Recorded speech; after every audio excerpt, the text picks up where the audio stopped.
about something that is very near and dear to my heart. It's a topic that I've dealt with in my own life. I know there's men all around this country who are dealing with this issue. So we're really going to study today and look at what it means to suffer from man pain. Now, recently, one of my greatest things I enjoy doing is I love to watch people. They're just so fascinating to me to watch people and see how they interact with each other, what they do, how they think, just who they are. And recently I had the privilege of watching a father interact with his young son.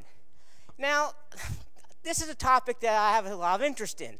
I love seeing men who, invest in their sons and really have good relationships with their son. Well, recently I was watching this father interact with this little boy, and they were just having some fun, goofing around, and all of a sudden this little boy got some dirt in his hand. And I'm not really sure what it was or how it happened, but it freaked this kid out. I mean, he could not stand having the dirt in his hand. And all of a sudden his dad grabbed him and he said, "Listen, it's dirt. It's not a big deal." And he shook him. He was just really harsh and rough and gruff with this little boy. And as I watched it, I couldn't help but notice this little boy's reaction. I mean, his head dropped and his lower lip began to quiver, and you could just see his entire spirit just sank. And as I watched it, I noticed and I recognized right away what it was. It was the early signs of man pain. Now, he was a young kid. I mean, he rallied quickly. He moved on. He got over it. But as I sat there and watched him, I thought, you know what? If this continues throughout his life and he continues facing this kind of treatment and he receives this and he just continues to hold it inside and just let his spirit drop, eventually he is going to have the same thing that millions of men across this country face on a daily basis, and that is man pain. Okay, so what exactly is man pain? If we're going to talk about it, let's discuss what it is. Well, man pain is what I call the deep emotional pain and wounds that are inside all of us. These wounds are the pain of unmet needs that every child has inside of his life for his father or another man's love or approval. Instead of having these needs met, men suffer emotional wounds and pain because they're not getting what they need. And man pain can be a result of emotional abuse. It can be a result of neglect, abandonment. It could be their fathers just not wanting anything to do with them or being absent. Whatever the cause may be, men around the entire world suffer with man pain. And that's what we're going to look at today, is what man pain means and how we can break free of it. Guys, we live in a fatherless world. 4 out of every 10 children in America go to bed in different homes from their fathers. That is 40% of our children. And that doesn't include the kids who, go to bed in the same house as their dad, but their dad has no influence on their life. He isn't interacting with them. He's like a workaholic, or he's never there. He just has no interest in his sons. We live in a fatherless country, and this fatherless generation is coming home to roost. Men are suffering with man pain over and over on a daily basis. We have fathers who are putting their career and their success ahead of their children. And the funny thing about it is they're doing it because they're suffering from man pain. They're dealing with the issue in their life where they didn't have the needs inside of them met, and they're pursuing what they think they need to meet the needs, and while they're doing it, they're hurting the children around them.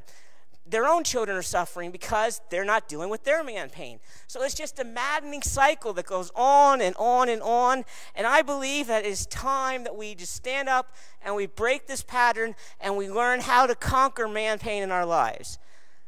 So many men, develop man pain, whether it be from emotional abuse, physical abuse, neglect. Some men have deep man pain because their father beat them every day. Some have it because they got emotional abuse. And let me tell you, emotional abuse and a verbal lashing from your father does just as much damage as if physical beating does. So when you scream and holler at your kid and give him emotional abuse, it's just as damaging to his soul as if you literally hit him. Physical abuse leaves a mark on the outside. Emotional abuse leaves a scar on the inside. Man pain. Men all around the world have man pain. And guys, I think it's time that God's men stand up and say, enough's enough. We're breaking this cycle. We're going to deal with our man pain. We're going to work on healing it. And we're going to move forward with God. See, guys, that is the only way that we're going to have the relationships we want with God. When we deal with the man pain, it's the only way that we're going to be able to break free and have this great, vibrant relationship with God. It's the only way that we're going to be able to have a loving relationship with our wives. It's the only way that we're going to have healthy families and kids following God and serving God and great relationships with us. Guys, it's the only way that we're going to break free from sexual sin. It's the only way that we're going to experience complete freedom in our lives is if we deal with our man pain and we learn how to overcome it and how to get the love and acceptance we need met inside of our hearts. Guys, it's heartbreaking as one generation after another generation just continues to pass on their man pain. And that's how it happens. You have a man who has his needs in his life aren't met by his father or by other men in his life who have rejected him or hurt him. And because of that, he pursues anything and everything in his life that he can to have his needs met. And as he's doing it, the effects and the scars are passed on to the next generation. And then that generation does the same thing. They want the needs met in their life, so they pursue sex, workaholism, anything and everything they can find to meet the need inside of their hearts. And it just keeps going and going. And guys, it's time that we stop and we break this cycle of man pain that is killing not only God's men, but men around the world.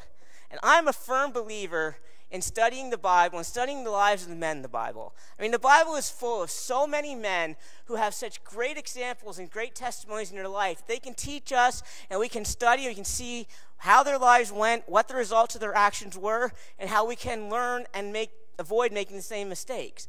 So today, that's what we're going to do. We're going to spend some time, we're going to study the life of David. I mean, most of us know who David is. David was the first king of Israel. He was known as the man who killed Goliath. He was the man after God's own heart. He was a great poet, a mighty warrior, a great lover. He was a man's man. And most of all, he was known as the man after God's own heart. I don't know about you, but how many of you love to have that be your title? I know in my life, I would like nothing more than have my legacy be known as man after God's own heart. That is just amazing. And that's what David was known as. But let me tell you, David didn't get there overnight.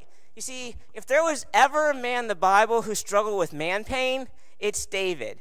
So tonight we're going to study the book of 1 Samuel, and we're going to look and see how man pain affected David's life and what he did to overcome it. Okay, so let's turn our Bibles to 1 Samuel chapter 16.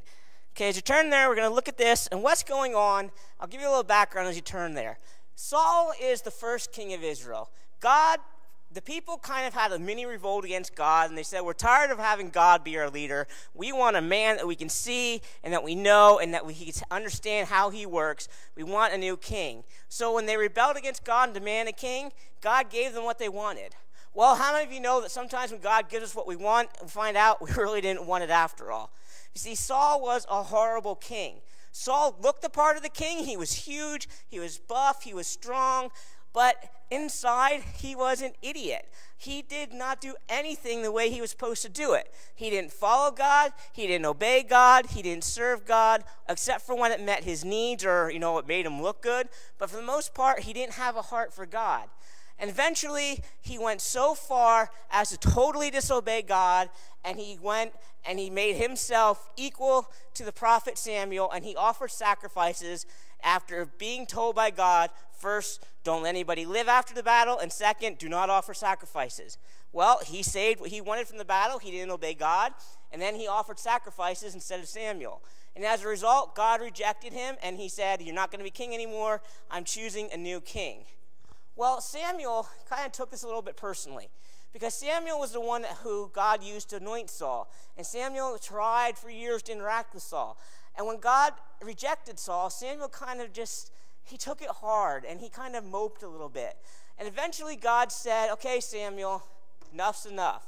And that's what we're going to pick up at today. We're going to look at 1 Samuel chapter 16. Excuse me. Okay, now the Lord said to Samuel, how long will you mourn for Saul? See, I have rejected him from reigning over Israel. Fill your horn with oil and go. I am sending you to Jesse the Bethlehemite, for I have provided myself a king among his sons. Okay, so God said, go to Bethlehem, find Jesse, pick from his sons. I'm going to choose one of his sons to be the next king of Israel.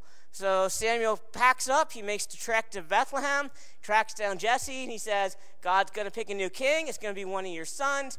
Get all your sons together, have a family reunion, and let's see what God has to do here. Okay, so Jesse gathers the sons. He brings them, and one by one they come before Samuel. Okay, let's look at chapter 16, verse 6. So it was when they came that he, Samuel, looked at Eliab, who was the oldest son of Jesse, and said, surely the Lord's anointed before him. Okay, Samuel saw this one, and he was a stud. He was buff, huge. He was good looking. He looked the part of a king. Remember, though, Saul looked the part of the king, and he was a wreck. And God's going to tell Samuel right now in verse 7, don't look at his appearance or at his physical stature, because I have refused him. For the Lord does not see as man sees. For you're looking at the outward appearance, but I'm looking at the heart. Okay, God wasn't going to let them choose a king like they did last time. The stud, the big man, the macho man. He wanted a man with a heart that he could use, that he could mold, and that could be a great man in his kingdom spiritually and physically as the king. Okay, so one after another, Jesse's sons pass before Samuel. They go through the line, and every time God says to Samuel, this ain't the guy I have for you. So they get to the last one, and Samuel's like shaking his head. He's like, I know God told me one of these guys is going to be the next king. All of his sons passed, and God rejected them all. What's going on? So he goes to Jesse, and he said, are you sure this is all your sons? God told me he's going to pick one, but he didn't pick any of these. And that's where we're going to meet David. Excuse me. Okay, and Samuel said to Jesse, are all your young men here? And Jesse said, there remains yet the youngest, and there he is keeping the sheep. All right. Can you believe it? Big family reunion. The great prophet Samuel came just to this house to visit Jesse and his family and hold a feast. Big family reunion, get everybody there, celebrate. He didn't invite David. His own son was not invited to the big party. He left him tending the sheep. All Jesse thought David was good for was being a shepherd. He never thought that God would choose David as the king. Well, you're thinking, okay, Jamie, shepherd, so what? That's not a big deal, is it? Shepherd's an honorable profession. You take care of the sheep. They were at the nativities visiting Jesus. They're cool guys, right? Well, nowadays, yes, shepherds are pretty cool. But in those days, in David's days, they were not. They were the despised people of the time. People hated shepherds. Why? Well, because they were ceremonially unclean. Because they worked with dirty animals, they were not considered clean in the religious circle, and thus they couldn't go to the temple. They couldn't go to church. They couldn't worship God. They couldn't interact with people, because if people interacted with them, they'd be unclean, and they couldn't go to temple. So shepherds were despised in those days. They were unaccepted. They were nobodies. A shepherd could not be called as a witness to court because somebody had written that you can't trust a shepherd or the testimony that he gives. The Jewish Talmud says, give no help to a heathen or to a shepherd. Okay, so shepherds were considered the least of all men, and that is all that Jesse thought David was good for. He didn't think David was good for anything in life but to be a stinking, dirty shepherd. So why would he ask him to come and think God would ever want to use him? After all, he wasn't a stud like Eliab. He wasn't handsome like the other brothers. He was just the stinking dirty shepherd who was a big pain in the butt. Well, eventually, Samuel found out, David wasn't invited, and he demanded David to come in. And when he did, God said, that's the man. He's going to be the next king. Samuel anoints him, and you would think at this moment, Jesse's opinion of David would be totally different. He was the father of the next king of Israel. David was going to bring him fame and honor and glory to him and his family. Automatically, you would think David was his favorite son. David got all the honor and all the glory. Well, no. Jesse did not like David, and he had nothing for him. Okay, let's read chapter 16, verse 14. But the Spirit of the Lord departed from Saul, and his distressing spirit from the Lord troubled him. Okay, we read here that Saul, because of his disobedience and his living apart from God, basically all the years of sin and backsliding and giving ground to demonic oppression, Saul was basically a loon. He had lost his mind, he lost his marbles, and everybody knew it, and from time to time, he would just go nuts. And the people just did not know what to do. I mean, you couldn't correct him. He was the king. You correct the king when he's going loony, he'll kill you. So eventually they came up with a plot of how they're going to calm Saul down. Verse 15. And Saul's servant said, surely a distressing spirit is troubling you. Let our master now command your servants who are before you to seek out a man who is a skillful player in the harp. Excuse me. And it shall be that he will play it with his hand when the distressing spirit from God is upon you, and you shall be well. Please forgive my cough. I've had a cold for a couple weeks now. Okay, so the servants felt that some good, soothing music would help Saul calm down. He wouldn't be such a loon. He wouldn't be so crazy, and basically he'd get him back in his right mind. And someone suggested the perfect man for the job. Verse 18. Okay, then one of the servants answered and said, look, I have seen the son of Jesse, the Bethlehemite, who is skillful in playing, a mighty man of valor, and a man of war. He's prudent in speech and a handsome person, and the Lord is with him. All right, so they're choosing David. David is singled out as the man in the kingdom that could help get Saul under control. They said that he was gifted, he was talented, he had a good spirit, he could play the music better than anybody else. It said he was a mighty man. They basically, throughout the kingdom, David was known as the dude. I mean, people loved him. They knew him. He was a good guy. Everybody loved David except for one particular person, Jesse, his own father. And why do I say that? Well, let's look at verse 19. Therefore Saul sent messengers to Jesse and said, send me your son David, who is with the sheep. Okay.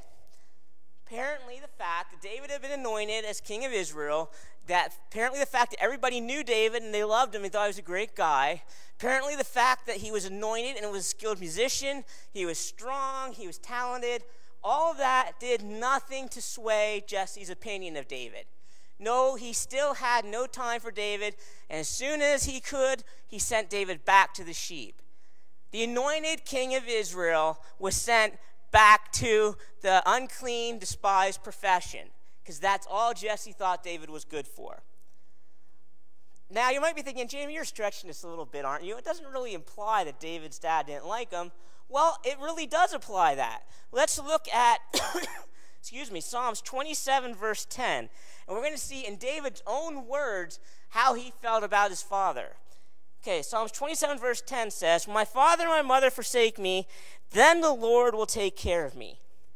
David clearly said he felt abandoned and forsaken by his father. David knew his dad didn't like him, and it affected David. David knew, as we all know, that the only way one man can be declared a man is by another man. And he wasn't getting that in his life. His dad didn't have time for him. His dad just always was, get back to the sheep, let me alone. And eventually, it started to have an effect on David. And as many of us do, David started looking elsewhere to find the needs that he needed met inside of his life. Okay, so that's where we're going to go next. First, he's ignored by his dad, so now he's going to try and find other men to help him ease the man pain and get acceptance. Excuse me. Let's look at 1 Samuel 17, verse 12. Okay, now David was a son of the Ephrathite of Bethlehem, Judah, whose name was Jesse, and he had 8 sons. The 3 oldest sons of Jesse had gone to follow Saul to the battle. David was the youngest, and the 3 oldest followed Saul. But David occasionally went and returned from Saul to feed his father's sheep at Bethlehem. Verse 17, then Jesse said to his son David, take now for your brothers an ephah of dry grain and these 10 loaves, and run to your brothers at the camp, and carry these 10 cheeses to the captain of their thousands, and see how your brothers are doing, and bring me back word. Okay, we have here, once again, the next king of Israel, the anointed one of God, being treated like a common servant and a common slave by his father. Anybody in Jesse's household could have done this menial task of going and checking on the brothers. But he made David do it. He had nothing for David. So David goes to see his brothers. And when he meets his brothers, he doesn't get a loving reception there either. Let's look at verse 28. Excuse me. Now Eliab, his older brother, heard when he spoke to the men. And Eliab's anger was aroused against David, and he said, why did you come down here? And with whom have you left those few sheep in the wilderness? I know your pride and the insolence of your heart, for you have come down to see the battle. Wow. All David was doing was what his father asked, and his brother laid into him, and he basically said, you're a dirty shepherd and you only have a couple sheep. You're not even worthy to have a big flock. You're just a good-for-nothing little brother. And we know you. He says, you're full of pride. You have insolence in your heart. You're just no good. So once again, David gets nothing from Jesse. He reaches out to his brothers in hope to get some love and affection from his brothers. As most guys do, they want the approval of their older brothers, and he didn't get that either. They hated David. Everybody in his family hated David, and nobody had time for him. Well, David wasn't to be stopped. He had this Manpain issue, but he needed a man to love him, and as many of us did, he kept on looking for a man to show him the love that he needed. So, now we're going to continue looking at the passage. God used, after David's ridiculed by his brothers, the next thing in the story is, Goliath comes out while David's there with his brothers. He starts cursing and insulting Israel. Nobody steps up and says anything except David. So David steps up and he says, you're not going to curse my God. You're not going to curse his people. And God uses David to kill the Goliath, the giant, with a slingshot and a stone. Immediately, David is a national hero. People love him. He's taken into Saul's kingdom. He's given a high-ranking position. Saul's family accept him. And at this point, David meets Jonathan. And that's probably the best thing that happened in David's life. Okay, so let's read chapter 17, verse 57. Excuse me. Then as David returned from the slaughter of the Philistines, Abner took him and brought him before Saul with the head of the Philistine in his hands. And Saul said to him, whose son are you, young man? Okay, side note. Why didn't Saul know David? He came and he played for him all the time. Well, remember, Saul was like Looney Tunes. When David was there, it was the time that Saul was at his worst. So it's very understandable why he didn't recognize David. Okay, back to the passage. So David said, I'm the son of Jesse. Now when he finished speaking to Saul, the son of Jonathan was knit to the son of David, to the soul of David, and Jonathan loved him as his own soul. Saul took him that day and would not let him go home to his father's house any more. Then Jonathan and David had made a covenant because he loved him as his own soul. And Jonathan took off the robe that was on him and he gave it to David. And he gave David his armor, his sword, his bow, and his belt. That is a huge deal. Israel was so oppressed by the Philistines, they didn't have a lot of weapons. So to have the king's son give away his weapons and his armor to another man showed the depth of love and respect that he had for David. Now, an interesting fact about this. I never knew this before because I just assumed, David and Jonathan were probably about the same age, but they weren't. When I studied the commentaries, I found out Jonathan was probably about 10 years older than David. So David finally had an older man in his life, showing him love, showing him respect, treating him like a worthy man with dignity. And then inside of David, he started to have that little bit of the Manpain ease in his life. He started to have those needs met. Excuse me. However, as is often the case, it didn't last. Let's look at chapter 18, verse 6. Now it happened as they were coming home when David was returning from the slaughter of the Philistines, that the women came out of all the cities of Israel singing and dancing to meet King Saul with tambourines, with joy, and with musical instruments. So when women sang as they danced, and they said, Saul has slain his thousands, and David his 10,000s. What do you think happened next? You have a king who's a complete loon, gets set off at the littlest thing, comes back from war, and everybody's giving David all the praise and all the glory, and they're saying he was so much better than Saul. Saul only killed 1,000. He killed 10,000. And Saul could not handle it. It drove him insane, and his paranoia kicked in. And immediately he despised David in his heart, and he vowed David was not going to take his kingdom, and David was going to die. So, let's pick it up in verse 10. Excuse me. And it happened the next day that the distressing spirit from God came upon Saul, and he prophesied inside the house. So David played music with his hand, as at other times, but there was a spear in Saul's hand. And Saul cast the spear, for he said, I will pin David to the wall. But David escaped from his presence twice. Twice! This wasn't the first time. Twice this happened that Saul tried to kill David. You would think after the first time, David would be out of there. But he was first time in his life, he had acceptance, and people loved him, and people wanted him, and he wasn't ready to give that up yet. But the second time it happened that Saul tried to kill him, he knew he had to get out of there. So now David ends up again, alone, on the run, with nobody around him, and his deep need inside of him once again gets unmet, and the man-pain comes roaring back in David's life once again. Excuse me. So while David's out, he's fleeing from Saul. He flees to the wilderness where Saul can't get him. And while he's there, all of a sudden, all these other men who are discontented in life, men who, are legal trouble with Saul, or Saul was trying to kill them too, or men who couldn't pay taxes, or just all the malcontents, the unwanted, the nobodies, started coming to David and gathering around him. So David had camaraderie in the wilderness, and he had these men that he took and he trained, and he made them into what later became known as the mighty men, the greatest warriors that Israel ever saw.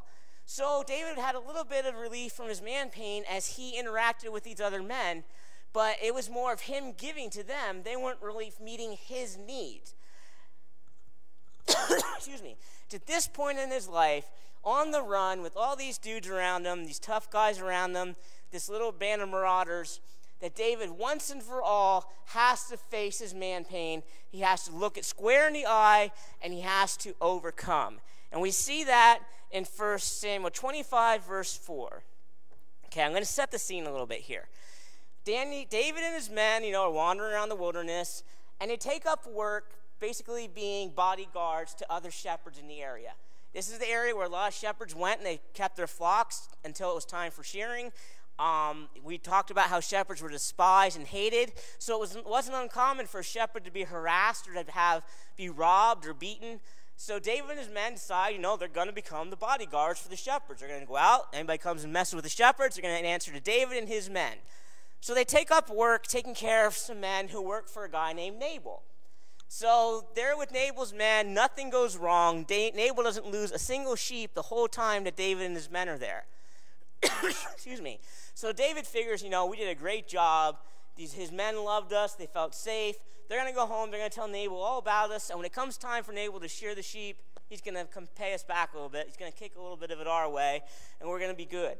So when David finds out that is shearing time, he sends some men to Nabal. And he says to them, verse 6, he told them to say, "Tell Nabal, peace be to you, peace to your house, and peace to all that you have. Now I have heard that you have shearers. Your shepherds were with us, and we did not hurt them, nor was there anything missing from them all the while they were in Carmel. Ask your young men, they'll tell you the same thing. Therefore, let my young men find favor in your eyes, for we have come on the feast day. How about giving us a little bit of the food that your hand and your servants, give it to us. We took care of you, now you take care of us." Okay, verse 9. So when David's young men came, they spoke to Nabal all the words that David said. In verse 10, we get Nabal's response. "Who is David, and who is the son of Jesse? There are many servants nowadays who break away, each from his master. Shall I take my bread and my water and my meat that I worked for and have killed for my shearers and give it to them when I don't know where they're from?" Wow. Nabal really gave it to David's men. Excuse me. Once again, David is ridiculed. His reputation's run down. His good name's been smeared. Nabal just had nothing good to say to David. So let's look at verse 12 to see David's reaction. So David's young men turned their heels and went back, and they came and told David all these words. Then David said to his men, "Every man gird on your sword." So every man put on his sword, and David put on his sword, and about 400 men and David went headhunting. Dave has had enough. David is not taking it anymore. His father hated him. His father rejected him. His father wanted nothing to do with him. His brothers ridiculed him. His brothers despised him. They didn't love him. They didn't want anything to do with him. He did nothing but good for Saul and Saul's kingdom, and all Saul wanted to do was kill him. Now, this idiot Nabal, who David took good care of his men, once again ridicules David. And David has had it. As happened so often, David's man-pain came to a head. He popped. And guys, I'm here to tell you, If you don't deal with your man pain and you continue to let it fester and hidden in your heart, it's going to come out. Just like it's about to come out with David, and he's going to explode all over Nabal, it will come out in your life. Guys, as human beings, we can only bury our pain for so long. You can only hold it inside for so long. You can't keep burying the pain. Eventually, your man pain is going to expose itself. It's going to come out in violent outbursts like the one David's about to have. It may reveal itself in a failed marriage because you closed your heart down and wouldn't give it to your wife fully and the marriage didn't work. It could come out through sickness or a disease or Alzheimer's or a stroke or a heart attack because you're holding the pain in and the stress is just building up so much in your life. It could come out through your children getting in trouble because you never invested properly in them and they start to experience man pain. Guys, for each person, the result's going to be different, but the devastation's going to come through in some way if we don't deal with our man pain. Well, luckily for David, he was forced to face it and deal with it once and for all. And we're going to see that as David starts his march to take Nabal's head and separate it from the rest of his body. Okay, let's look at verse 23. Now, when Abigail saw David, Abigail is Nabal's wife, she found out David's coming to kill them all, and she flew into action. She got food together, possessions, anything she could get to try and appease David's anger. She went to David to intervene for her husband. Okay, so when Abigail saw David, she dismounted quickly off the donkey, and she fell on his face before God and bowed to the ground. Abigail is going to do more than just calm David's anger. She is going to refocus David's eyes off of the man pain and onto where it needs to be. Let's look at that. She fell to his face and said, "On me, my Lord," excuse me, "on me let this iniquity be. And please let your maidservant speak in your ears and hear the words of your maidservant. Disregard this scoundrel Nabal, for his name is, so is he. Nabal is his name, and folly is with him." Well, Nabal's name in Hebrew means folly. It's the Hebrew word for folly. So Abigail tries to calm David's fear, and she starts with telling David that, Nabal's not worth betraying your good name. He's not worth destroying your reputation for. Don't do what you're about to do. And once she points that out, then she begins refocusing David's attention on where it should have been the whole time. Let's look at that. We're going to see David once and for all is forced to face his man pain. Okay, for the Lord will certainly make for my Lord David an enduring house, because my Lord David fights the battles of the Lord, and evil is not found in you throughout your days. Verse 29, yet a man has risen to pursue you and seeks your life. But the life of my Lord shall be bound in the bundle of the living with the Lord your God, and the lives of your enemies shall sling out, as from the pocket of a sling. It shall come to pass when the Lord has done for you everything that he promised you, and the good that he spoke for you, that this will be no grief to you, nor offense to my Lord, that you have shed blood without cause, or that you have avenged yourself. Okay, I am a firm believer that what David was about to give to Nabal wasn't really all about Nabal. Nabal was just a little bit the person that knocked the scab off the wound of David's heart that had been building. Nabal was about to get what David wished he could give to his dad. Nabal was going to endure what he wished he could say to his brothers. Nabal was about to get what he wishes he could show to Saul for the way that Saul showed him. And guys, that's what's going to happen. When we don't deal with our man pain, we're going to explode, and we're going to explode into somebody who really doesn't deserve it and didn't do that much horrible to us. And that's why we need to do what Abigail is trying to do to David here. She's trying to show him, get your eyes off of other men, get them onto God. She focuses attention to the fact that, David, you already have God's acceptance. It doesn't matter what my husband thinks of you, David. It doesn't matter what your dad or your brothers think. It doesn't matter what Saul thinks of you, David. God loves you, David. God's made promises on your life. God told you what he's going to do, and now just patient and let God do it. She showed David all of David's needs were met by God and God alone, and David shouldn't let the man take control and ruin his life. And guys, the same's true for us.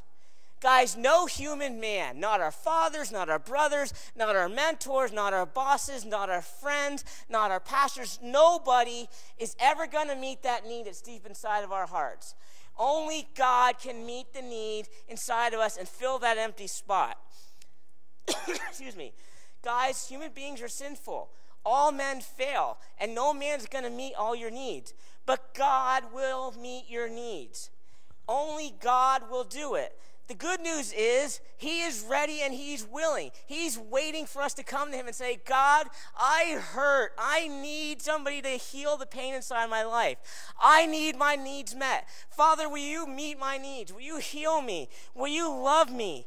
Guys, God is ready and he's willing. He's adopted you. He chose you before the foundations of the world. He looked down, he said, I want you. You're my son. I love you. You have such great potential. I want you as my son. Guys, he did this for David. He did it for me. He's going to do it for you. You see, David learned to trust God for everything. David started out his life as a man in great Manpain. He was rejected, he was despised, he was abused, he was neglected, and he was unwanted. And for most of his life, he reached out to other men to have those needs met. And for most of his life, all he got was a good swift kick in the pants in return. There is no better example of a man who suffered from man pain and a man-damaged guy than David. However, he didn't stay that way. David faced his man pain, and he let God heal him and work inside of him. And guys, God made him into a godly man, and he can do the same in your life. How do I know? Well, he did it in David's life, and he did it in my life as well. Well, you may be saying, Jamie, how do you know that God helped David overcome his man pain? How do you know David ever changed? Well, let me offer you 2 Samuel chapter 16. Let's turn there. And as you turn, I'll set the stage. David is now the king of Israel. God fulfilled all of his promises. And all of a sudden, during David's kingdom, some things happened, and his son Absalom rebelled against David, and he rejected him and tried to overthrow his kingdom. So now David is on the run, him and his mighty men. Remember the men he gathered around him in the cave? Well, now they're the mighty men of Israel. So David and these men and anybody else loyal to David were fleeing from their lives. Excuse me. And as they fled the city, they came across a man named Shimei. Let's read that in 2 Samuel 16. Now when King David came to Baal-haram, there was a man from the family of the house of Saul, whose name was Shimei the son of Gera, coming from there. Excuse me. He came out cursing continually as he came. And he threw stones at David and at all the servants of King David. And all the people and all the mighty men were on the right hand on his left. And as Shimei cursed, he said, come out, you bloodthirsty man, you rogue. The Lord has brought you all the blood of the house of Saul, in whose place you have reigned. And the Lord has delivered the kingdom in the hand of Absalom your son. So now you are caught in your own evil because you are a bloodthirsty man. Wow, how is that for an insult to David's manhood? That is more than equal to anything he got from Nabal and way more than he got from his father and his brothers. I mean, this guy slammed David. Now, let's look at verse 15, though, to see it wasn't just it. He had more in store for David. So verse 13, as David and his men went along the road, Shimei went along the hillside and cursed as he went, and he threw stones at him, and he kicked up dust. He actually threw rocks and dirt at David. I mean, David's fleeing the city. His heart's breaking because his own son is treating him in this way. And this dude's on the hill throwing rocks at him, throwing dirt, cursing at him, bad-mouthing him. Well, if David was ready to kill Nabal, what do you think he's ready to do to this guy? I mean, I'm sure all the mighty men there thought David was going to take his head. I mean, it says right here, Abishai, one of David's men, the son of Zeruiah, said to the king, why should this dead dog curse my lord the king? Let me go over and take off his head. Abishai was one of the men that was with David when they got back the word about Nabal. He was with David the whole time in the wilderness. Last time somebody saw David this bad, David said, gird up your son, we're going head hunting. So Abishai immediately said, David, let me go over and kill that jerk. He has no right talking to you. Let me just go over. I'll cut off his head. We'll keep going, and all will be good. David was a different man now. He had worked in God on his man pain, and he had overcome. How do I know that? Well, let's look at verse 11. And David said to Abishai, see how my son who came from my own body seeks my life? How much more now may this Benjaminite? Let him alone and let him curse. For the Lord has ordered him. It may be that the Lord will look at my affliction, and the Lord will repay me with good for his cursing all day. Now the king and all the people who were with him became weary, so they refreshed themselves there. Okay, this is a new David. This wasn't the hot-headed David who ached inside and had to find revenge to ease the pain in his heart. This was a David who got his esteem and his worth from his relationship with God. He responded to the attacks by saying, God loves me. God knows the truth. If what he's saying is true, so what? If it isn't true, God will vindicate me. God will take care of me. God, God, God, God. It wasn't David. David. Oh, I hurt. Oh, the pain. Oh, I'm going to get him. How can you treat me like that? It was God sees it. God knows it. God will vindicate me. God will take care of me. God loves me. I'm God's son. I'm protected by God. Only God can touch me. No other man but God can touch me. His whole focus was off of his man pain and on to God. He learned how to have his needs met by God and not to have his needs met by man. David did what we all need to do, and we need to learn from his example. He faced his man pain. He went before God, and he allowed God to heal him. He faced the memories of how his dad treated him, and how his brothers treated him, and how Saul treated him, and how Nabal treated him, how everybody treated him. And he openly expressed the pain he felt in his heart. You don't believe me? Read the book of Psalms sometime. David's Psalms are heart-wrenching. He lays it all out before God. The hurts, the pain, the God get him. God, I hurt so bad. Oh, God, you can't believe this happened to me. God, please help me. God, heal me. God, you see what they did to me? Go get him for me. Vindicate me. He laid it all out for God and to God. He got his needs met from God, and as a result, he overcame the man pain in his life. David did it. And I did it, and David did it, and I know that every one of us can do the same. I know I've had to face it in my life. You see, I grew up idolizing my dad. I wanted to be just like my daddy. When he came home from work, when I was a kid, I would literally run out the door and hug him and give him a big hug and want his time and want his attention. And I could never understand as a little boy, why doesn't my daddy love me? Why doesn't my daddy want me around? Why doesn't he want to spend time with me? Now, to be fair, this isn't going to be a bash my dad's sermon. My dad had a lot of man pain in his own life. He faced years of abuse and molestation and being drugged with drugs and all kinds of mind control.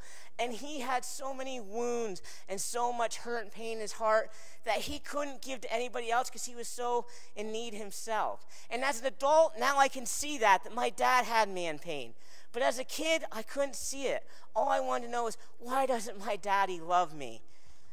Now, I was subjected to a great amount of abuse from my dad, mental and emotional abuse. There was some physical, but mainly it was mental and emotional abuse, and also some very severe brainwashing.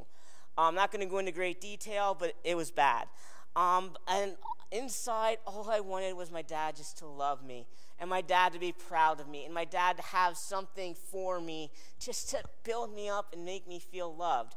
And to this day, I still have never gotten it from my dad. And like David, I looked elsewhere. I looked to other men to meet my needs. When I was in Bible college, I met my Jonathan, a very godly Bible professor who just took an interest in me and a liking to me. And for a short time, like David, my needs were met. And the man pain started to ease. But I never dealt with it, so it never went away. It just got less. And like David, course of events separated me from this man. I mean, Bible college is only 4 years. Then you move on, and we lost track of each other. And as a result, after that, the man pain started to come back in my life.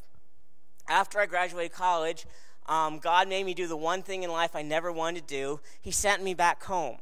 I vowed I was never going home again.